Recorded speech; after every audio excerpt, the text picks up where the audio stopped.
Cody Rhodes, known as the American Nightmare, is a name that resonates with wrestling fans worldwide for his grit, determination, and undeniable talent. But what many might not realize is that Cody is part of a legendary wrestling dynasty. His father, the iconic Dustin Rhodes, also known as the American Dream, was a trailblazer in the wrestling world, inspiring countless superstars. Cody's half-brother, Dustin Rhodes, better known as Goldust, shares this legacy, having formed one of the most memorable tag teams with Cody. Together, they are pillars of wrestling history.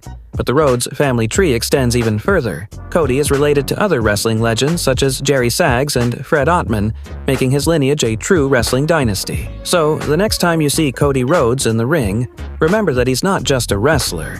He's the torchbearer of a storied wrestling empire, carrying on a legacy of excellence and passion. Who would you like to see Cody face next? Let us know in the comments below, and don't forget to subscribe.